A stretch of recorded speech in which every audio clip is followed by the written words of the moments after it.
Bem, gente, vamos lá.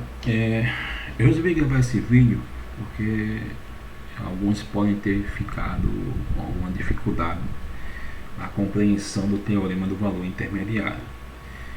Então a gente vai comentar um pouquinho aqui sobre o teorema e resolver alguns probleminhas para você, pelo menos, ter uma noção melhor de como aplicar esse teorema, tá bom? Primeiro, esse teorema é aplicado sobre o intervalo I. Esse intervalo I é qualquer intervalo de extremidades A e B. A função trabalha como domínio esse intervalo. Então a minha f atua no intervalo de extremidades A e B e tem como contradomínio os reais. Então, graficamente falando, aqui, né, o seu eixo X, o eixo Y, a sua função trabalha dentro desse intervalo AB. E a imagem dela é qualquer número real, quanto positivo quanto negativo. Para poder aplicar a certeza desse teorema, essa função tem que ser contínua. O que significa uma função ser contínua? Lembre-se, a grosso modo, é uma função que não tem saltos em seu domínio. Por exemplo, aqui, se eu fosse representar graficamente no intervalo AB, isso aqui seria uma função contínua, não tem nenhum tipo de salto dentro do domínio AB. Já essa função aqui possui um salto dentro do domínio, então essa função não é contínua, então não é aplicável, nesse caso, o teorema do valor intermediário, tá certo? Ele não vai garantir o resultado. Então, se eu tiver uma função contínua, com extremidades A e B, tais que, essa é a parte importante do teorema, tanto A como B tem valores específicos, que eu vou chamar aqui de f de A,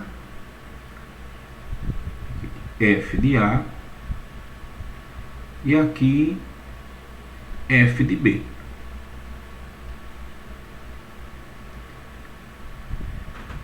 O que é que diz o teorema?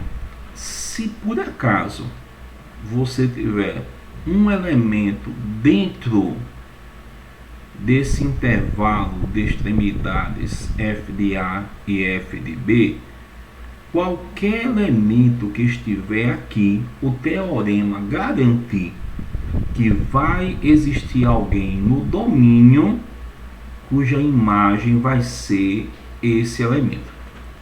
Essa é a garantia do teorema do valor intermediário.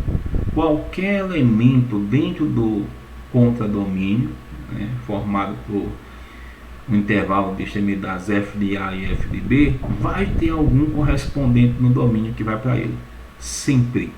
É por isso que esse teorema é chamado de um teorema que garante que uma função é localmente sobrejetora. Ou seja, para cada elemento do contradomínio existe alguém no domínio que vai para ele. Tá certo? Então, essa é a ideia do teorema do valor intermediário, como eu falei lá na sala, é um tipo de teorema que não deixa ninguém sozinho, sempre consegue um par para ser associado, desde que as condições sejam satisfeitas. Esse número que você está procurando aí, tem que estar dentro desse intervalo. Então esse número D tem que obedecer essa condição de estar entre f de A e f de B, ou se preferir f de B e f de A, depende dos valores de cada um aí, mas tem que estar dentro desse intervalo. Se estiver, eu garanto que vai ter um C cuja imagem dele, ou seja, o f de C, vai ser D. Tá certo? Essa é a ideia do teorema. Como é que eu aplico isso?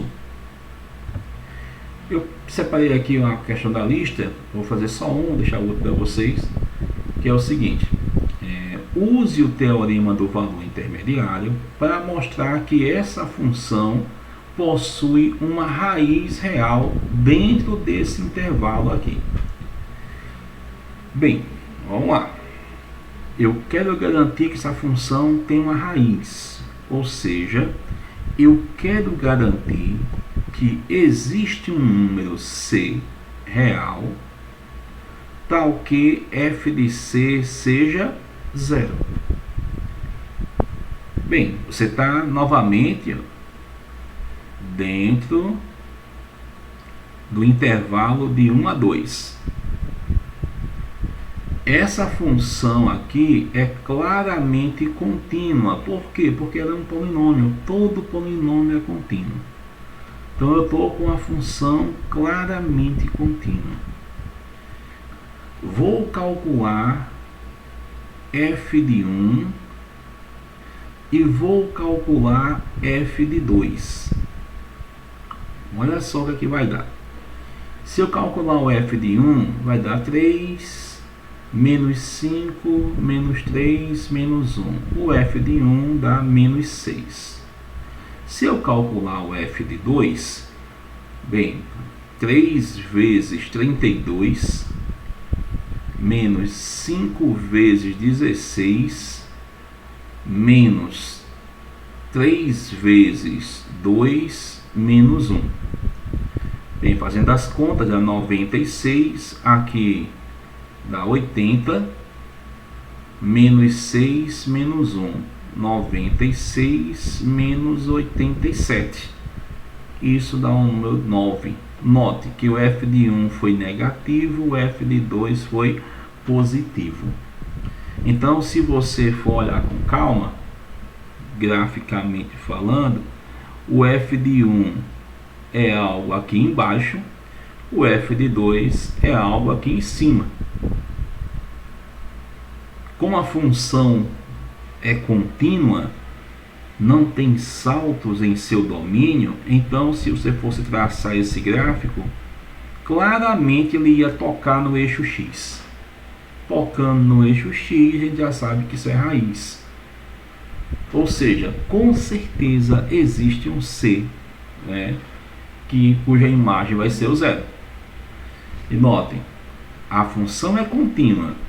Você observa que o zero com certeza é maior do que o f de 1 e é menor do que o f de 2. Uma função contínua, eu tenho um elemento que está entre f de 1 e f de 2. Então, pelo teorema, existe um C real tal que f de C vai ser zero. Acabou. Então, mostrar que essa função tem raízes é simplesmente mostrar que existe alguém que está indo para o zero. Então, como o zero se enquadra no perfil que pede o teorema, essa garantia é dada pelo teorema do valor intermediário. É claro que na sala a gente fez um caso um pouco diferente.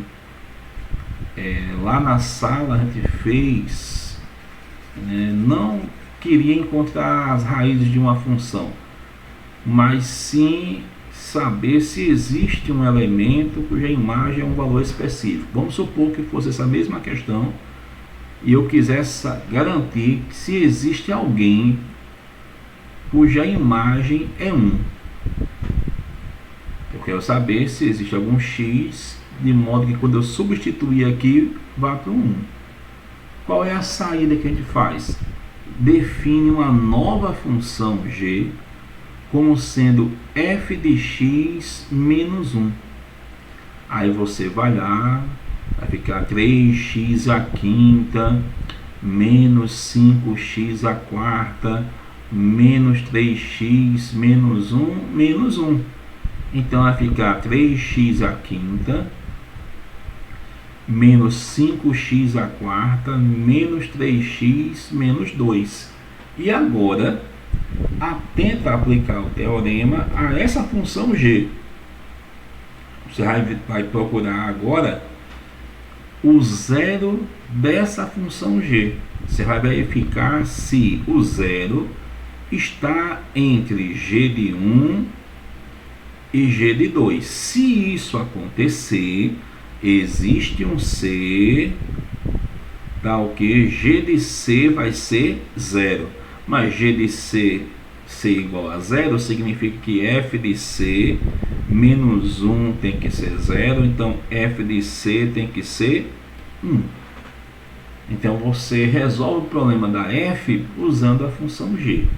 Tá certo? Essa é uma saída. Eu não estou garantindo que se existe não. Primeiro o 0 tem que estar nessa condição aqui.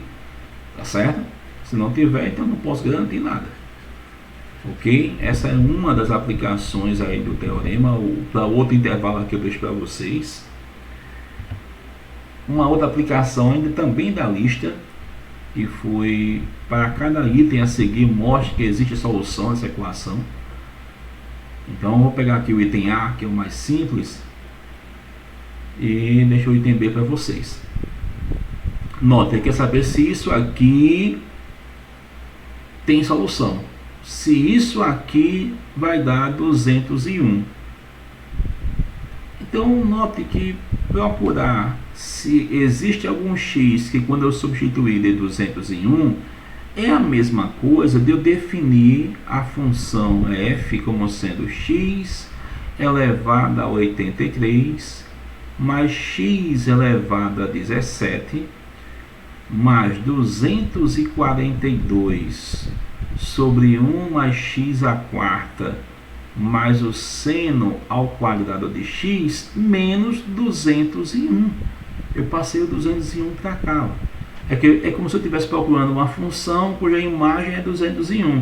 Então eu passo o 201 para o primeiro membro, defino a minha função f dessa cara e vou ver se essa função tem raiz.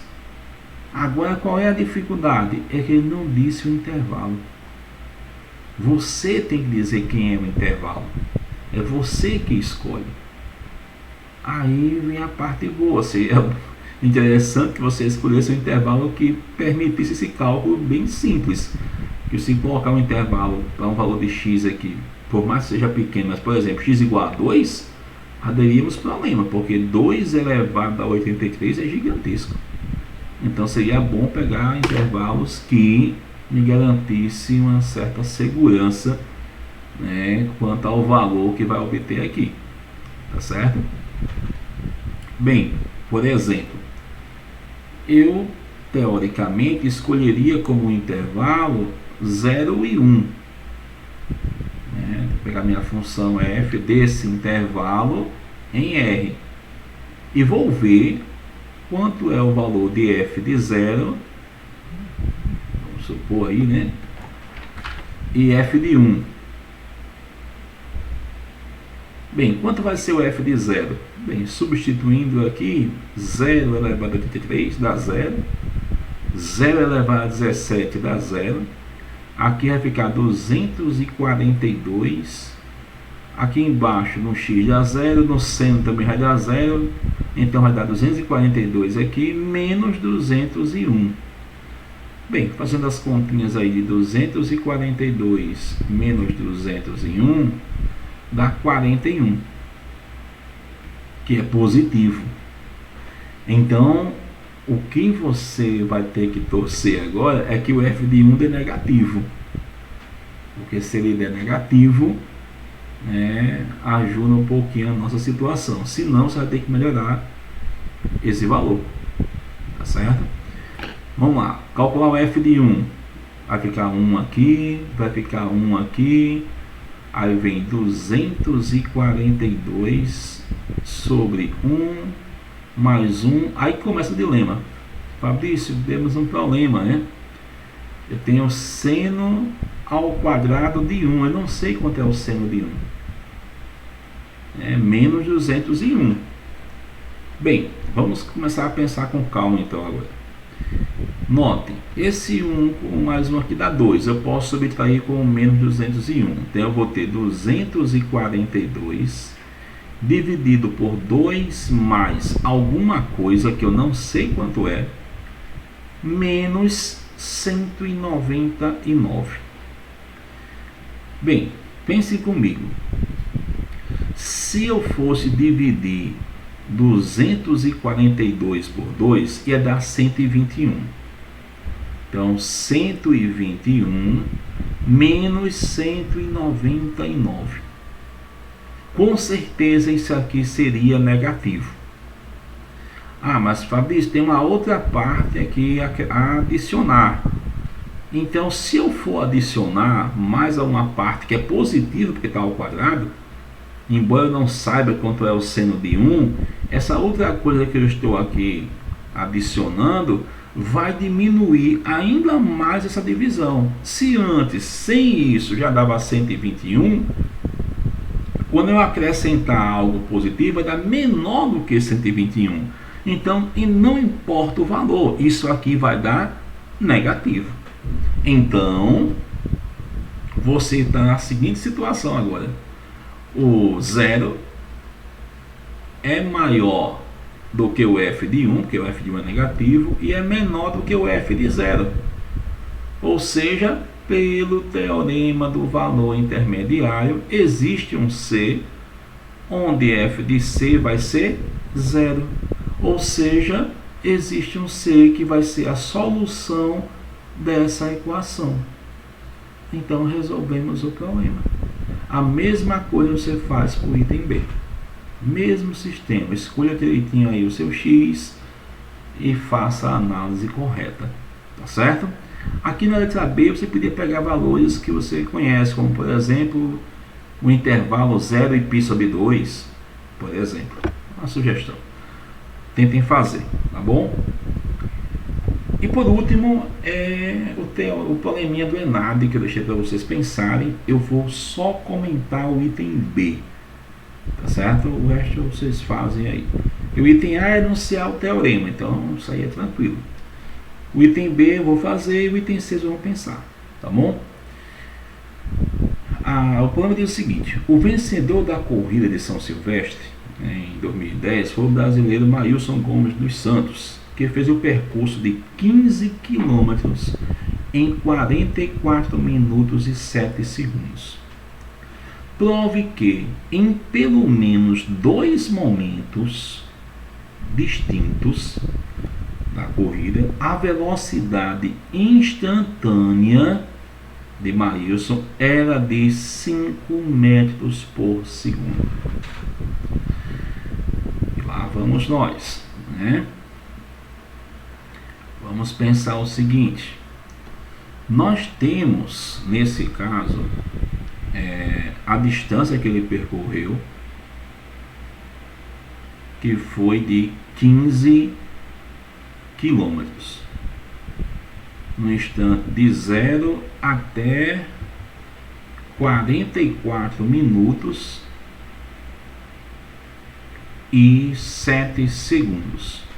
Ou seja, ele percorreu uma distância de 15 quilômetros, que é de 15.000 metros, no intervalo de tempo de 44 minutos e 7 segundos, ou seja, 44 vezes 60 mais 7.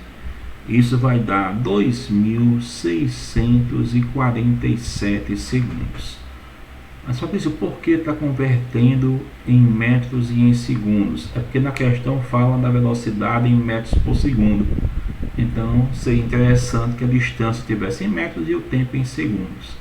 Com base nisso, você tem que a velocidade média dele, que é o ΔS sobre ΔT, é de 15.000 dividido por 2.647. Isso dá aproximadamente 5,67 metros por segundo. Essa é a velocidade média dele durante o percurso. Significa que ele manteve essa velocidade o tempo todo? Não, oscilou, né? Tem hora que era mais e tem hora que era menos. E aí o problema pede o seguinte: mostre que em 2 momentos distintos a velocidade instantânea dele foi de 5 metros por segundo. Ou seja, o que é a velocidade instantânea? É a velocidade no tempo específico. Aqui foi no intervalo de tempo de 0 até 2.647 segundos. A velocidade média foi essa. Teve altos e baixos, mas na média foi isso.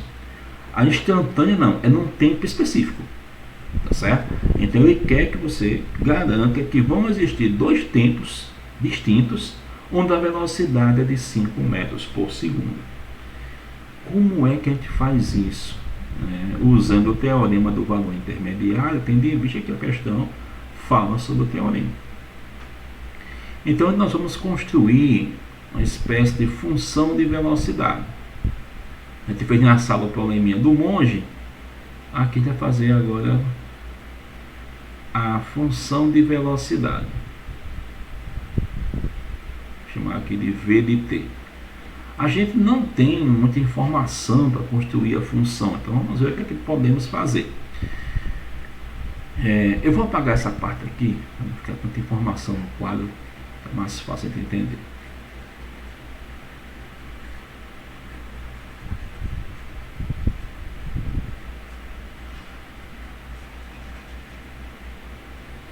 Bem, se eu fosse graficamente falando, aqui o tempo e aqui a velocidade, V de t.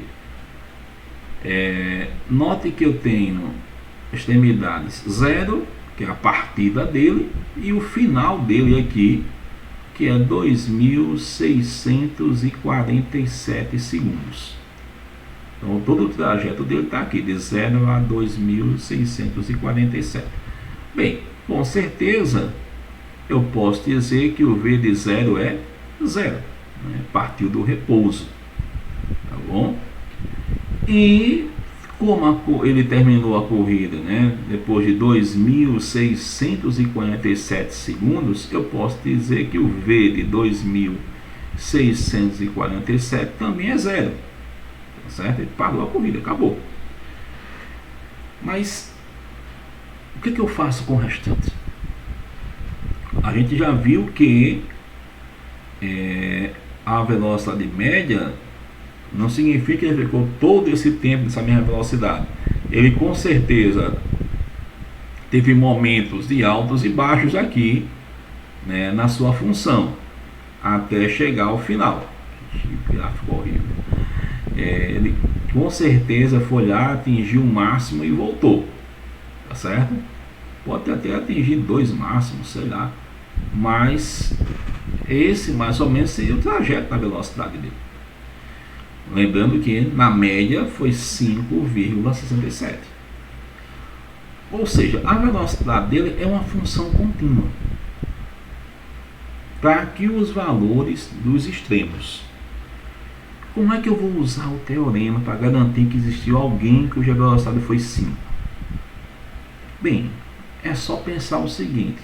Com certeza, você vai perceber que o V de 0 é menor do que 5.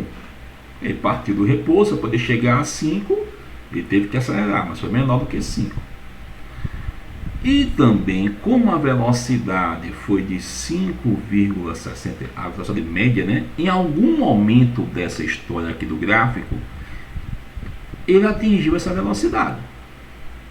Vou chamar aqui de um momento T0, onde a velocidade dele foi justamente a média, 5,67, tá certo? Então existe um tempo T0 que é superior a 5. Então o V de T0, que é de 5,67, que é maior do que 5. Olha só, o 5 é maior do que 0 e é menor do que 5,67, Então, pelo teorema do valor intermediário, existe um tempo T1 tal que V de T1 vai ser igual a 5. Já tenho o primeiro tempo, T1, cuja velocidade vai ser de 5. Bem, mas ele diz que são 2 instantes, não é somente um. Mas você pensa de novo, olha só. Pense comigo no seguinte. O V de 2.647 não é 0? que é menor com certeza do que 5 e que é menor com certeza do que 5,67, que é justamente o V de T0, tá aqui, né? V de T0, que é 5,67. Novamente, o teu 5 está entre 0 e 5,67. Só que agora com outro instante aqui, não é mais o 0, é o V de 2647. Então, novamente, pelo teorema do valor intermediário, existe um T2 tal que o V de T2 também é 5.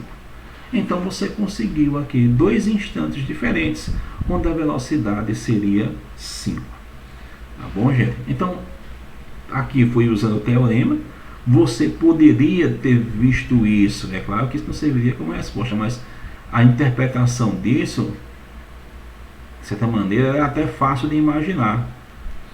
Vamos imaginar aqui, ó, no intervalo de 0 até 2647. Vamos supor que o corredor partiu do repouso, atingiu uma velocidade, vamos supor que a máxima dele foi justamente a média. Aqui nesse instante T0 aqui, a máxima dele foi de 5,67. Então, se ele partiu do repouso, teve um momento que ele teve que passar pelo 5 na velocidade. Teve um momento T1 que teve que passar pelo 5. Depois de atingir essa velocidade média, como ele teve que parar, né, 2.647 segundos depois, ele teve que diminuir. Então houve um outro instante T2 que ele também atingiu a velocidade de 5. Então, próximo da média, tanto ele aumentando como diminuindo o ritmo, ele teve que passar pelo 5. Tá certo? Essa é a ideia aí para vocês escreverem a solução do item B e pensarem no item C. Tá bom, gente? Espero que vocês tenham compreendido um pouco melhor a ideia do teorema do valor intermediário.